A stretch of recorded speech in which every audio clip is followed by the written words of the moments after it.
Alright, here it is. It's the Cybertruck in my showroom.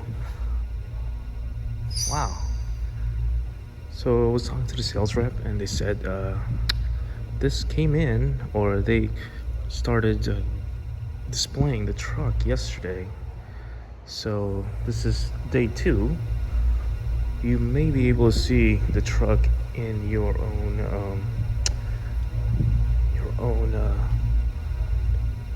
service center. Foundation series.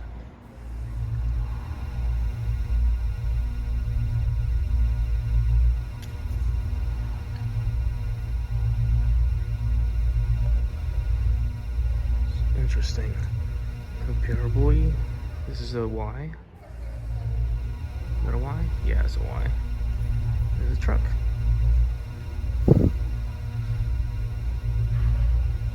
There's the Model 3 right there. Oh, they removed the Model S. What's the Model S over here? Okay, wait, come back. Go back to the truck.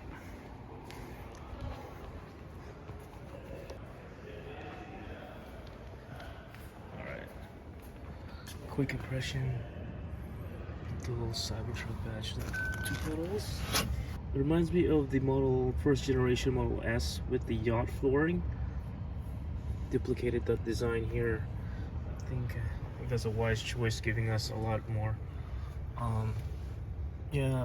customizability, I guess, on how you want to utilize that floor.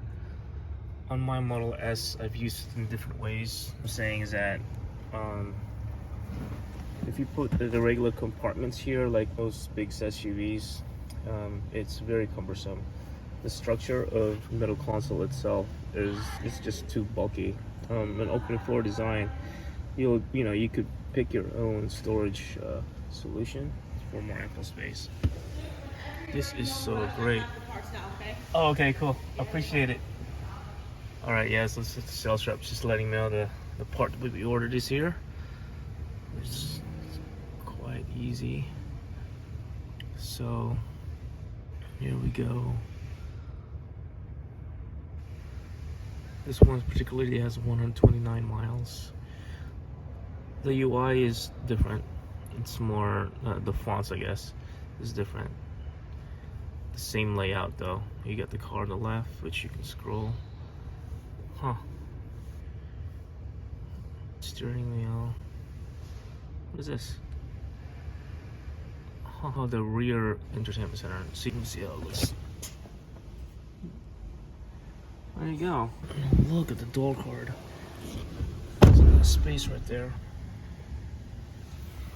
Okay, so as I sit in here, compared to the full-size truck, I feel this is comparable, as in width.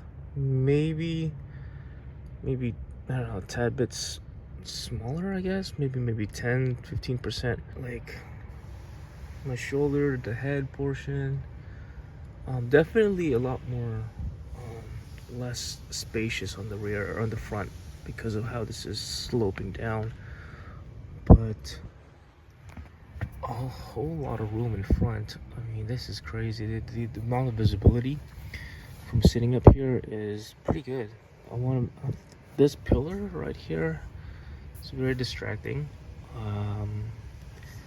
It has a lot of blind spots in this pillar, so if you were to come up in an intersection, that could be a boundary. But you have this little opening here that you could kind of shift your head and see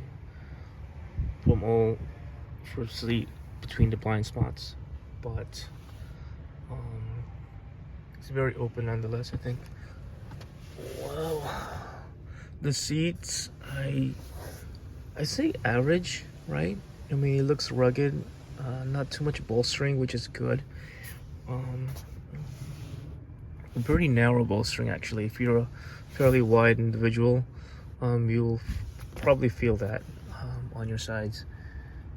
All right, the middle console, like I said, I'm a big fan of, because I like how much you are able to customize and how you're gonna use this middle compartment there. And this one opens up comparable to average SUV. Very similar to the Expedition, actually, with the inside there, the room that I have to work with.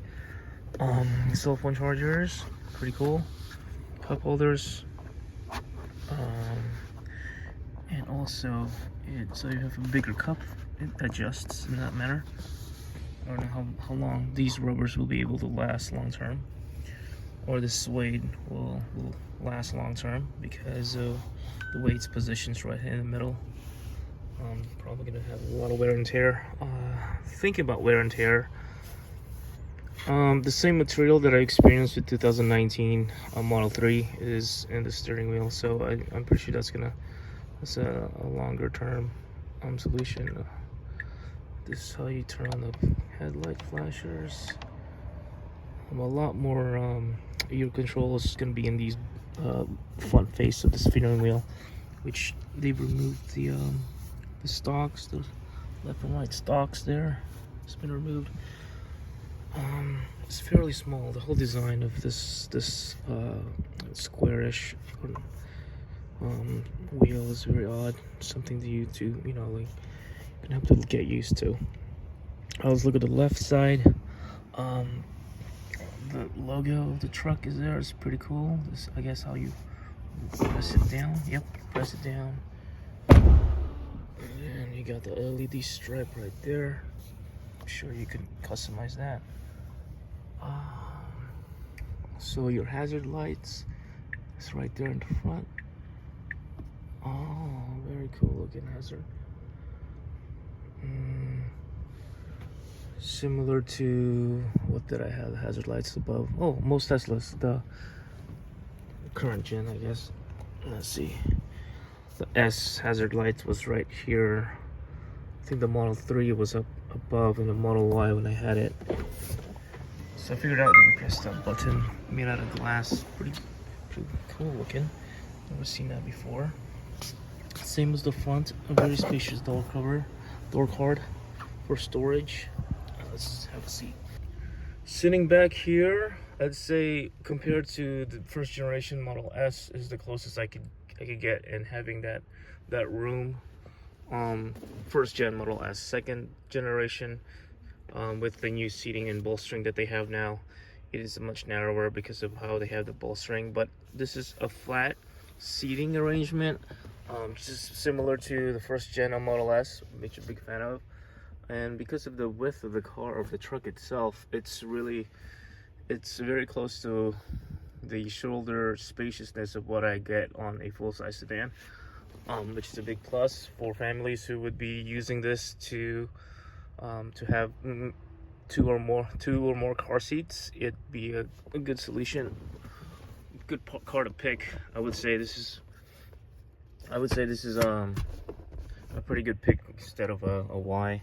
Also to note, all three seats has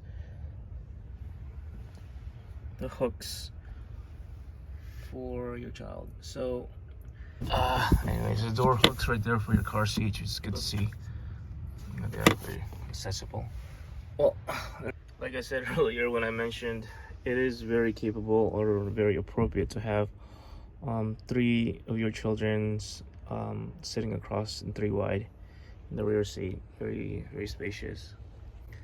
So can I say it's a good pick for a family car? Hell yeah, it's a good pick for a family car. 3 kids, no problem. There's speakers up there, and then the trunk in the back. And of course you got a little entertainment here, controls for your AC, among other things. Let me do that again. Controls for AC, music. So what you can do from the front reflects on the when you do in the back, reflects on the front, I guess. Sure. So that's pretty cool. Let me see. The floor, similar to the Y, how it's elevated right there. So you have that flat floor space right here in the middle. Yeah, like I said, there's just more spaciousness than compared to the Y, so you'll have more room in the shoulder area. think it's a very special truck. I mean, very special creation what they done. Being able to actually see this in person is pretty cool. I mean, of course, my reservation is not until maybe the end of the year, next year or so, who knows, but it should be coming up soon. Next thing you know, we'll be here. All right.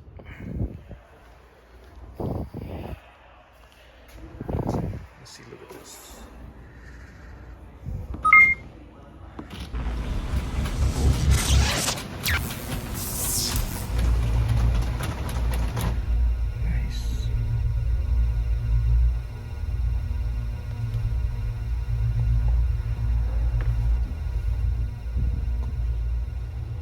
Water seal.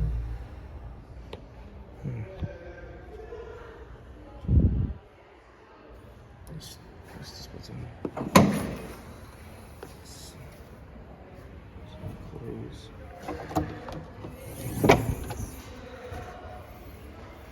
Storage there. What's this? I'm not sure what this is.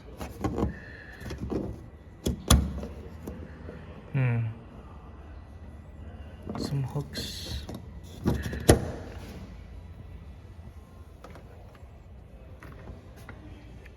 Outlets. The material. Yep, it'll fade for sure. The material's pretty rough. Cerakote this thing maybe. The strokes have been used pretty good. I like how that closes, very solid. The weather stripping here. Yeah. This as well. I like the design of having this electronic tonneau cover. Soft closes too, but thinking long term regarding wear and tear, these will definitely, because the sun is beaming right on top of this, right? So this will definitely take a hit as far as its ability to contain water out of it. So it's supposed to drop, maybe trickle down there. So it's not going to be weather seal proof.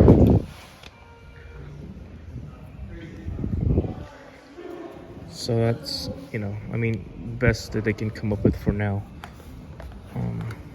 But definitely something to say the weather will win in that regard.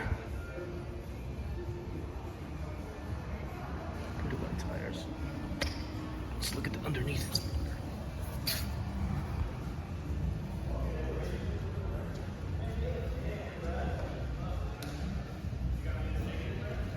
Flat floor.